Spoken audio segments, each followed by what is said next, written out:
안녕하세요. 이번 시간에는 1930년대와 40년대 독립운동에 대해서 보도록 하겠습니다. 1930년대 초반에 독립운동의 큰 특징으로 꼽자면요. 한국과 중국이 연합을 했다는 거예요.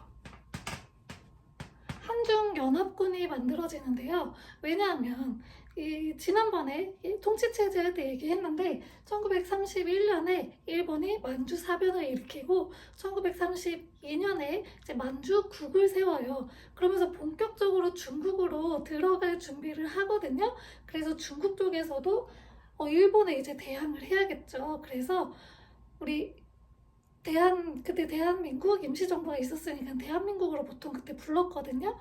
우리 조선 같은 경우에도 일본을 공동의 이제 적으로 두고 있죠. 그래서 우리 한국과 중국의 공동의 적이었던 일본에 맞서기 위해서 두 나라가 연합을 하게 되는 한중연합군이 이제 나타나게 되는데요. 대표적으로 우리 부대는 두 부대가 있어요.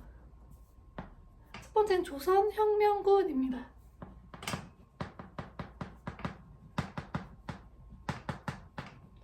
조선혁명군하고 이제 중국군하고 같이 연합을 해서 싸웠는데요. 주로 영문관하고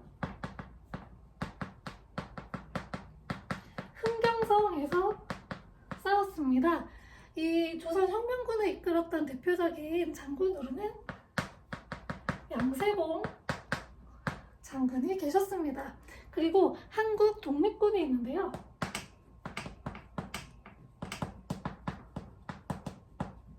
한국 독립군의 경우에는 쌍성보 전투,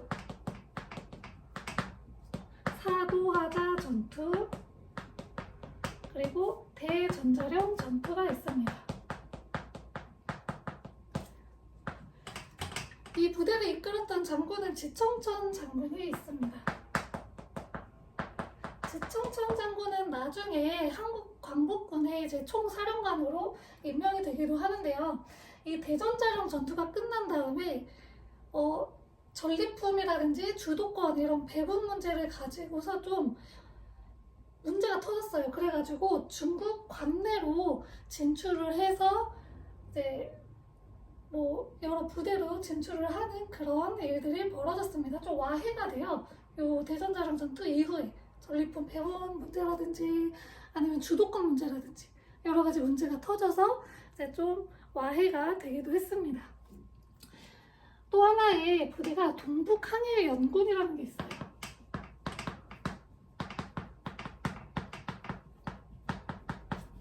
이 부대는 보천보 전투에서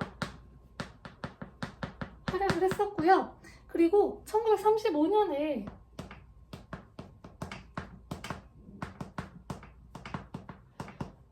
민족혁명당이라고 하는 당이 하나 만들어져요. 이 당이 뭐냐면 중국에 있는 여러 가지 이제 세력들이 분산이 되어 있잖아요. 이 세력들을 하나로 좀 연합을 해서 우리 독립운동을 하자라고 해서 민족혁명당이라고 하는 당이 만들어지는데 이 당이 노선을 두고 크게 두 가지로 또 나뉘어요. 그래서 한 부류는 조선민족 전선연맹이고요. 또 한쪽은 한국광복운동단체연합회입니다.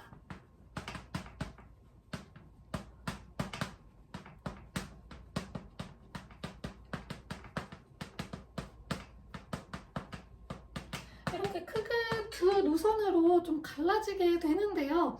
이 조선민족전선연맹에서는 조선의용대라고 하는 군대가 창설이 돼요. 이 군대는 중국 관내, 중국 관내라고 하면 보통 만리장성 있죠. 만리장성 안쪽을 얘기해요. 그래서 원래는 우리 독립운동가들이 보통은 만주에서 활동을 하다가 이제 서서히 그 관내로 들어오게 돼요. 그래서 조선의용대는 중국 관내에서 있었던 최초의 한국인으로 만들어진 부대라고 합니다. 그게 조선의용대고요. 이 조선의용대 같은 경우에는 또 여기도 노선을 두고 두 가지로 좀 나눠져요. 그래서 화북 지역에서 주로 활동하는 부류하고 또 이제 김원봉을 중심으로 한 우리 의열단 창설했던 기억하시죠? 김원봉을 중심으로 한 세력으로 나뉘어져가지고 나중에 이 김원봉 세력이 요 밑에 대한민국 임시정부에서 만든 한국 독립군, 한국 광복군에 들어가게 됩니다. 그리고 이후에 조선 독립동맹이 만들어져요.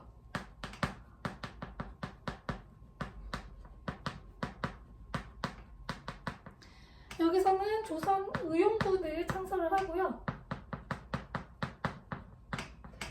호가장 전투라고 하는 전투에서 활약을 합니다. 이제 밑으로 한국광복운동단체연합회 노선 쪽으로 보면 여기서 이제 한국국민당이 만들어지고요. 이 한국국민당이 한국독립당으로 발전을 하게 됩니다. 이게 대한민국 임시정부의 여당이에요. 대한민국 임시정부 여당이 되고요. 이 한국독립당에서 만들어진 군대가 바로 한국광복군이에요.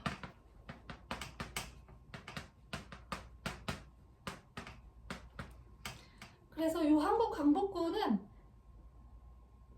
그러니까 정식적으로 정부의 산하에 있던 그런 군대고요. 이 한국광복군 같은 경우에는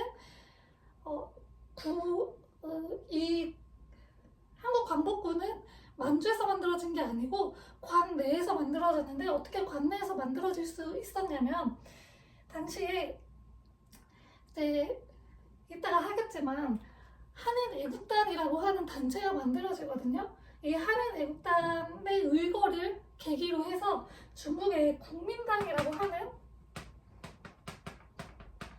당이 있어요. 이 국민당이 조선이 생각보다 되게 활발하게 활동을 하고 좋네 라고 해서 그 전에 좀 사이가 안 좋았다가 이따가 설명드릴게요. 사이가 안 좋았다가 그걸 계기로 해서 좀 조선을 좋게 보고 그래서 이 한국광복군이 만들어질 수 있게 국민당이 지원을 해줘요. 그래서 관내에서 활동을 할 수 있게 됐고 그리고 뭐 황포군관학교라고 하는 그 군대 학교가 있어요. 군인 학교에 입학을 할 수 있게 해주고 거기서 훈련도 받을 수 있게 해줬어요. 그렇게 해줬지만 국민당이 자기네들이 지원을 해주니까 이거는 지켜라 하면서 그 행동 준승국외항이라고 하는 것도 만들어서 좀 제약을 하기는 했습니다.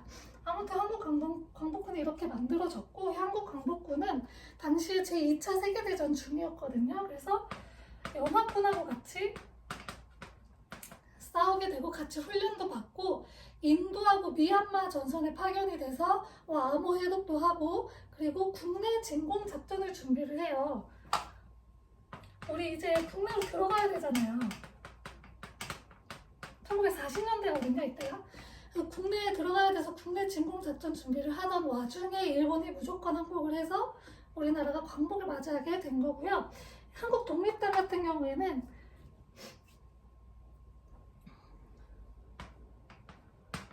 조소왕이라고 하는 분이 세 가지를 균등하게 하자 해가지고 교육 그리고 경제 그리고 선거 이 세 가지를 균등하게 하자 해서 삼균주의를 이제 이야기하셨고요. 그걸 기반으로 만들어진 당이고 대한민국 임시정부의 여당 역할을 톡톡히 하였습니다.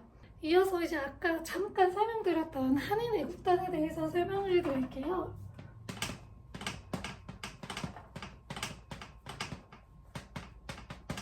한인애국단은 1931년에 만들어지고 김구 선생님을 중심으로 만들어졌어요. 그래서 대한민국 임시정부 내에서 만들어진 단체라고 보시면 됩니다. 이 한인애국단 왜 만들었냐면 당시에 막 만보산 사건이라고 있었거든요.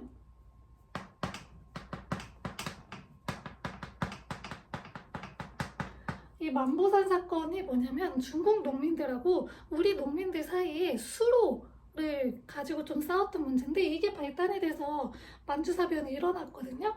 근데 그 만보산 사건을 이후로 조금 중국하고 사이가 안 좋기도 했었고 그리고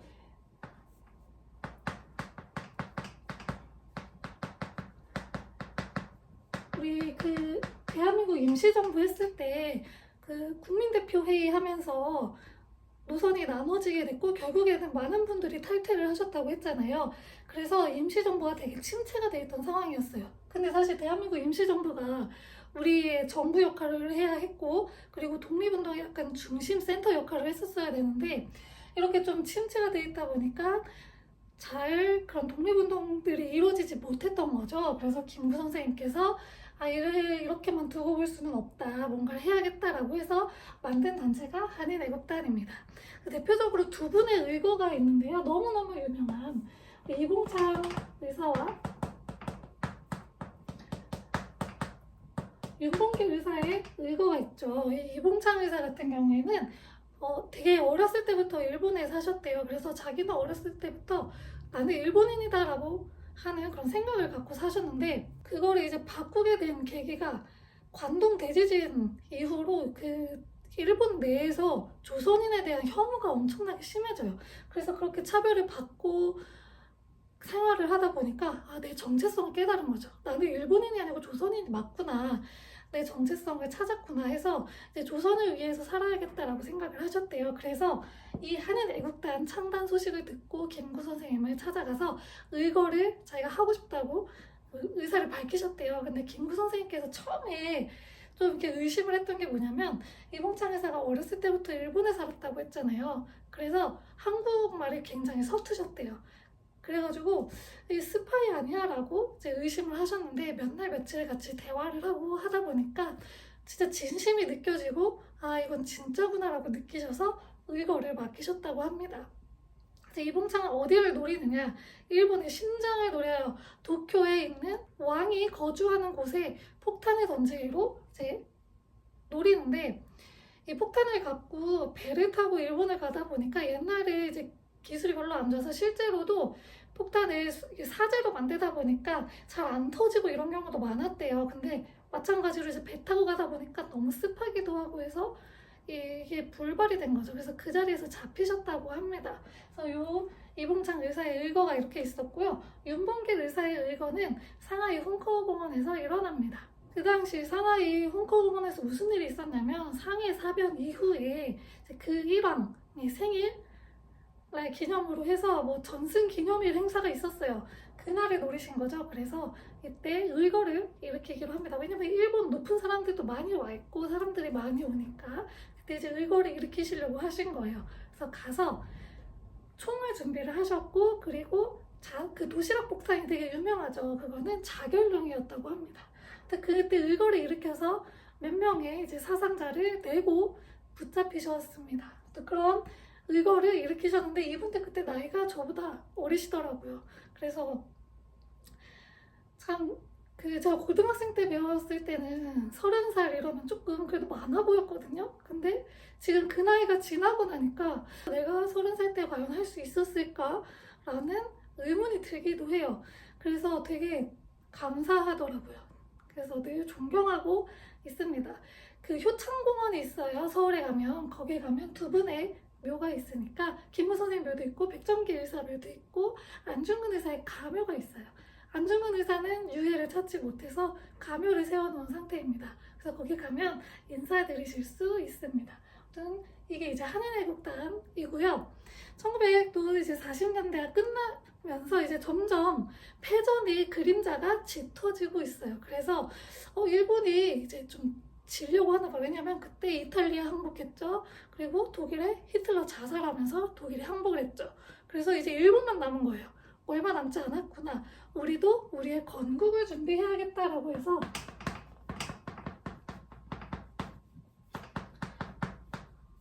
조선 건국동맹이라고 하는 단체를 여운형 선생님께서 만드십니다. 그래서 우리의 건국을 준비를 하고 있었고요. 그리고 부민단 일거라는 게 있어요. 부민관 일거.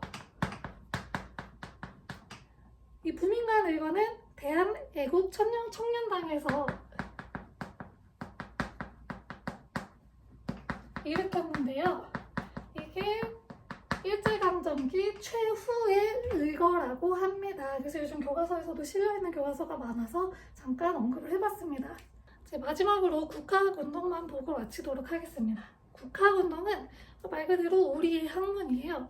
대표적으로 우리의 역사, 우리 언어, 한글, 그리고 우리의 지리 이런 것들을 공부했던 게 국학운동입니다. 대표적으로 이제 역사하고 한글에 관련된 것만 보겠습니다. 일본은 우리를 지배하고 나서 우리를 정신적으로도 지배를 해야 돼요. 그러기 위해서는 역사를 건드릴 필요가 있었어요. 그게 바로 그 유명한 식민사관이라는 겁니다. 이들은 조선사 편수회라는 것을 만들어요. 그래서 이곳에서 그 식민사관을 연구를 했고요. 조선사라고 하는 책도 편찬을 해서 이 식민사관을 널리 좀 퍼뜨리려고 했어요. 식민사관의 대표적인 내용은 뭐냐? 바로 조선은 자체적으로, 주체적으로 성장하지 못했다. 역사적으로 봤을 때 항상 다른 나라의 도움을 받아서 성장을 했다. 타율성론, 그리고 정체성론. 아직 근대국가로 발전하지 못했다. 굉장히 옛날 미개했던 수준에 머물러 있다. 정체성론. 그리고 또 하나가 당파성론이에요. 조선인들은 예로부터 2개, 3개 당으로 나누어져서 서로 싸우길 좋아했다 라고 하는 당파성론이라고 하는 그런 이 식민사관을 이 조선사 편수회에서 널리 퍼뜨리려고 했습니다. 그러니까 우리 입장에서는 아니야, 그거 아니야 라고 해서 대항을 했겠죠. 그래서 민족주의 사학이 발전을 합니다. 자, 식민사관하고 민족주의 사학, 이름만 봐도 완전히 극과 극이죠. 민족주의, 우리는 그렇지 않았다. 우리는 굉장히 옛날부터 자율적으로 잘 성장을 했다라는 것을 보여주는 사관인데요. 대표적으로 신채호 선생님이 계십니다. 신채호 선생님은 주로 고대사 연구에 주로 연구를 하셨고, 대표적으로 조선 상고사나 조선사 연구초라고 하는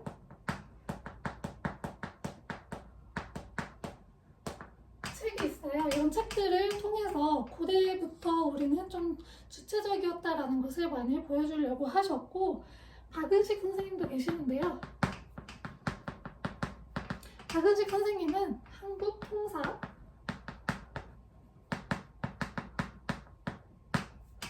독립운동 지열사 라고 하는 책을 편찬하셔서 우리가 외세에 대항해서 어떻게 맞서 싸웠는지에 대해서 주로 다루셨고, 박은식 선생님은 혼을 국혼 이런 걸 주로 이야기하셨어요.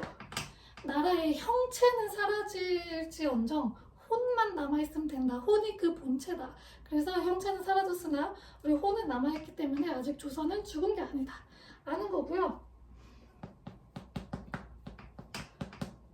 정인보 선생님도 계셨고, 그리고 문일평 선생님도 계셨습니다. 또 하나가 이제 조선 학운동이라는 게 있는데요. 이름만 들어보면은 딱 봐도 조선의 학문을 연구하는 운동이겠죠. 그래서 우리의 역사 그리고 우리 말을 이제 연구를 했는데, 주로 정약용 선생님에 대한 걸 연구를 많이 하셨어요. 그래서 여유당 전서라고 하는 책을 편찬을 합니다.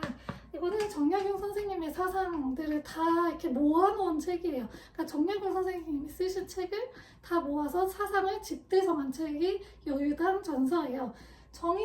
아까 정인보 선생님 계셨죠? 정인보 선생님, 안재용 선생님 등이 계셨습니다.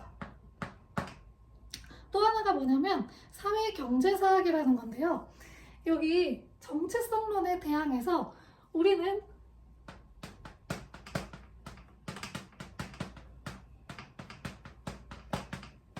세계사의 흐름과 똑같이 발맞춰서 발전을 하고 있었다라고 주장을 한 거예요. 그래서 주로 유물사관이라고도 하고요.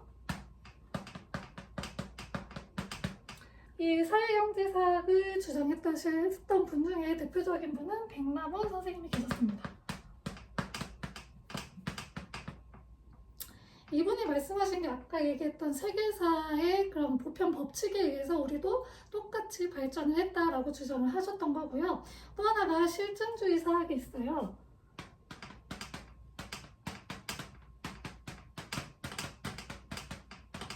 이 실증주의 사학은 말 그대로 진짜 실제를 연구하는 거예요. 그래서 그 증거에 기반해서 이야기하는 게 실증주의 사학이고요.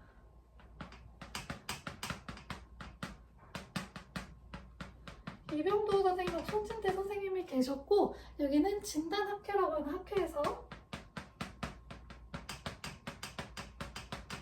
실증주의 사학을 연구했습니다.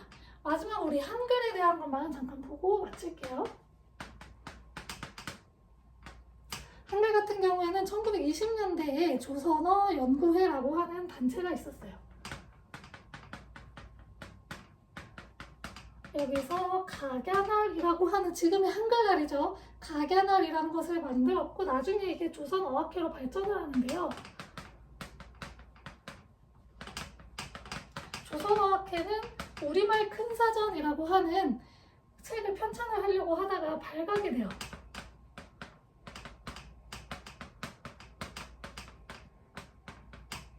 그래서 발각이 돼서 이분들이 다 잡혀가는 사건이 조선어학회 사건이고요. 이 조선어학회 사건은 이분들 잡아가는데 치안유지법이 적용이 돼서 잡혀갑니다. 그래서 이 치안유지법이 정말 끝까지 우리 그 독립운동 하신 분들을 괴롭혔습니다. 근데 이 우리말 큰사전 같은 경우에는 이게 없어졌었거든요. 해방 후까지 이거를 못 찾다가 어느 창고 안에서 찾았대요.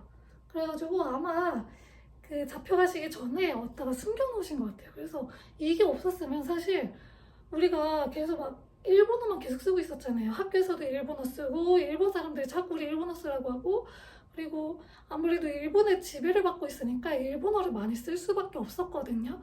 그래서 이게 없었다면 우리는 아직도 일본어가 엄청나게 만연한 사회에서 살고 있지 않았을까 생각이 듭니다. 자, 이번 시간까지 1940년대 이제 독립운동을 봤고, 이번 시간까지 일제강점기는 끝났고요. 다음 시간부터는 대한민국 어떻게 정부가 수립됐는지 보도록 하겠습니다. 감사합니다.